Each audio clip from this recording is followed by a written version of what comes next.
youth have been included? For a long time, we have had the youth secluded from this discussion. But with the kind of mechanisms and how we've shifted now to look at sustainability, not in terms of just a secondary or a tertiary thing, but a primary way in which we can handle our business for the long time. A lot of youth are now also looking at this as a way of creating their own businesses and creating their own wealth. So I feel we are not yet there in terms of the inclusion because a lot has to do with also information dissemination, but we are heading there. Okay. Yeah. Wow. So looking at the way government is setting the pace in regards to matters policy, it's very interesting that the first cabinet dispatch for this year has been very green oriented. Yeah. And looking at this issue of green fiscal incentive policy, they say this is the path to low carbon and climate resilient green development through a variety, of course, of fiscal and economic mechanisms. But in regards to your observation as somebody who is very passionate about climate change, is this that year that we make a turnaround and also make deliberate actions on the ground to bring to life some of these climate change interventions? First of all, I think what we didn't have also for a long time was the political goodwill. And the route of government, in all totality, they've tried to ensure that climate, being that is regarded as the single most life-threatening issue globally, his government has ensured that quite a number of Kenyans can understand this, that this is something that will truly affect us, not only in the short term, but in the long term.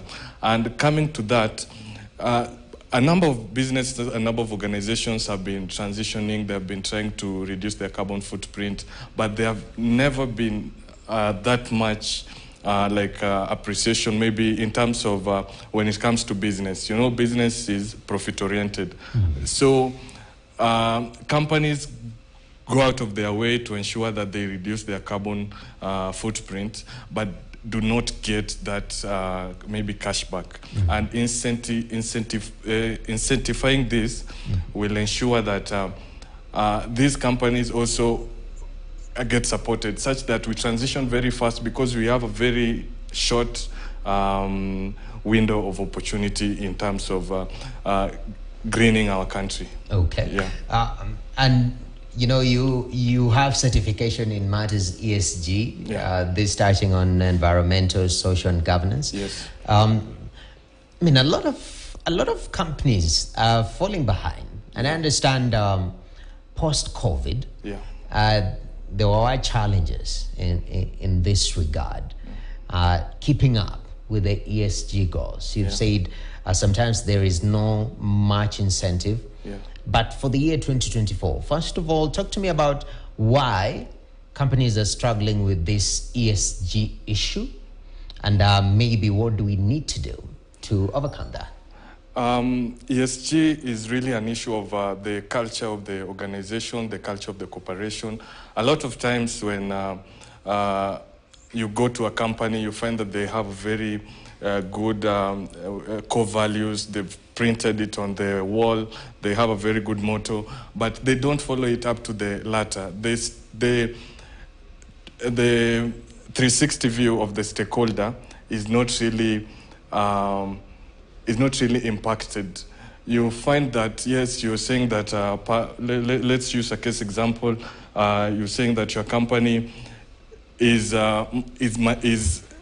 ensuring that it promotes health in all totality. Mm-hmm. But when you go to the client or the customer, there are some impacts that your product or your services is still negatively impacting on them. And that's why ESG has been a very key issue in terms of companies adopting it. They think that it looks euphoric. It's like we are aiming for something that is not achievable in the business diameter, because when it looks at your business in a 360 view, you be transparent. When you say us, we wear clean suits each and every day, that should be it. But a lot of these companies really do not achieve that because they don't have set frameworks. Their strategic goals are not also in line with the changing global markets. So it becomes very hard for them, coupled with the implementation policy of the government. Because sometimes what majority of people read into that is very huge hypocrisy. Where the biggest companies, for example, when you look at just by capitation, these tech companies globally, in one way or another, they do majority of their manufacturing in China. Then after that, you shift back, and then they start saying you need to do this and do that, and you're doing that. But in reality, when you look about your participation in global emissions, in issues to do with labor and whatnot, finding cheap labor there. So people read this double speak, and it mars the whole concept about adopting ESG. So are there simpler ways where businesses, and majority of businesses in this country, they are not multi-billion. People run micro, small, and medium-sized enterprises. Do they have an opportunity to enact ESG elements in their business? Yes, they do. And before I go into that, maybe going back to what you've said, that some of these multinationals really are the perpetrators of this issue of climate change. It is very true. And how the global community is approaching it is now a multilateral approach, where we are having policies and laws that capture the market as a whole. For example, here in Kenya, you found that a lot of companies are relocating to Tanzania, maybe where the restrictions of starting businesses and promoting it is very low. So we are still witnessing carbon leakage as a result of this. But with proper framework and proper framework that covers quite a number of countries, maybe the whole world, is how we can achieve ESG. And SMEs and micro SMEs are really at the spearhead of this. Because number one, in our country, they are the bulk of businesses as of now. We've had voluntary ESG reporting for sustainability for the maybe big boys, Safaricom, Equity Bank, and maybe ABL. And the mandatory one was for the banks. The banks were mandated to give their sustainability report annually, but most of them are not doing it because they are falling behind. And it is also just a replication. Whatever is done by the big boys, in some kind of way, it will be reflected in the small businesses.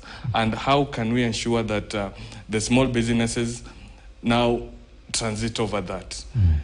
That is the question. And in answering this, we must go to now start financing and educating any business owner, any entrepreneur, women, youth, minority groups, on how their product or services can ensure maximum value to each and every stakeholder, including the community they are in, their customers, their employees, their board, and the government at all. Definitely. Yeah. And it's very interesting the way these concepts can be broken down. Now, I take Ndudi from where I live. Yes. Now, the other day, I take this Ndudi, and it's awfully quiet. Look, the guy has electric Ndudi. Yes. I was like, this is amazing.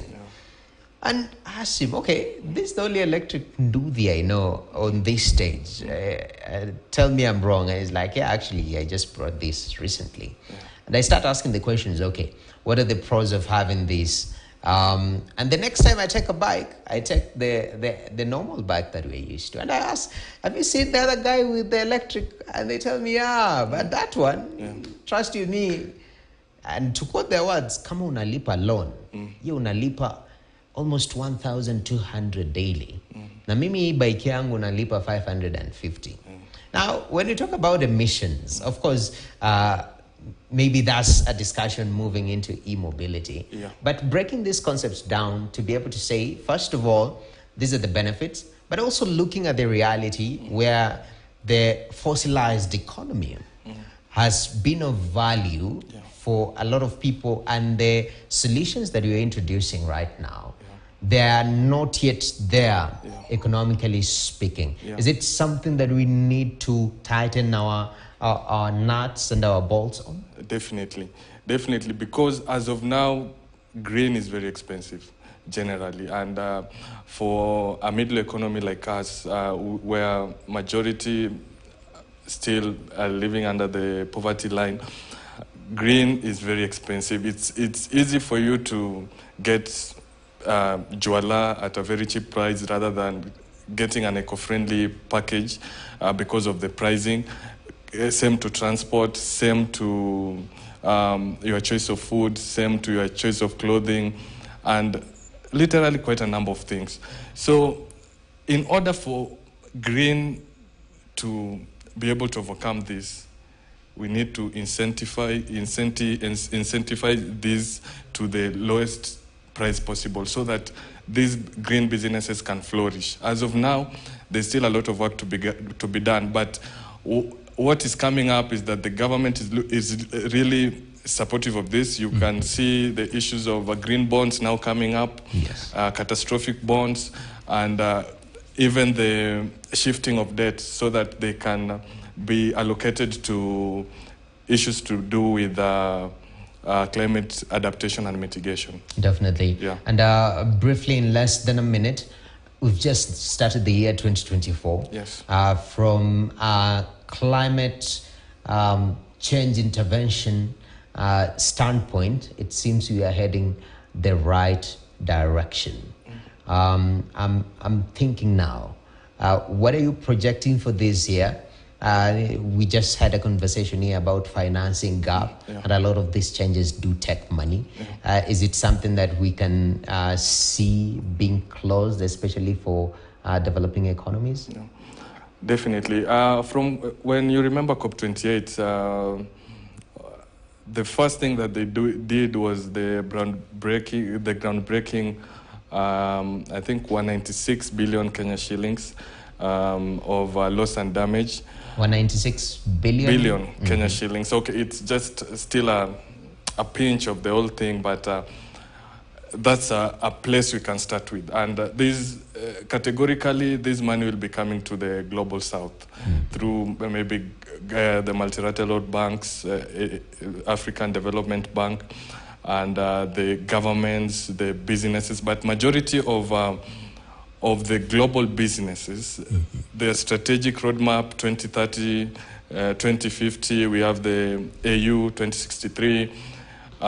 Most of them have a strategic roadmap to net zero. And net zero includes having an impact on the community that you are serving. So definitely, we are going to see a lot of cash flow for businesses which are prepared, for businesses which can report and they're monitoring and evaluation easily. So by the end of this year, we should be seeing a greener country, a cleaner country, and generally East Africa also is adopting it. You've seen our brothers Rwanda, who are very far much ahead, and we are hoping that we'll get there in terms of our businesses. Okay. Yeah. Definitely. Yes. Wow. Bill. Yes. Thank you very much. And looking forward to more of this conversation in regards to matters finance and climate change and how they intertwine in the year 2024. But thank you very much for making time. Bill Kaunda is Director Strategy Research and Innovation at Najimudu Empowerment Initiative. He's also an ESG expert and a passionate young man when it comes to matters green and everything green. He should have worn a green suit. Maybe that's for next time, all right? Yeah. All right, thank you very much for joining with us on Business Today. That's where we'll put a full stop. My name is Noki Kimbo. Up next, you have Bilia KTN. Stay tuned.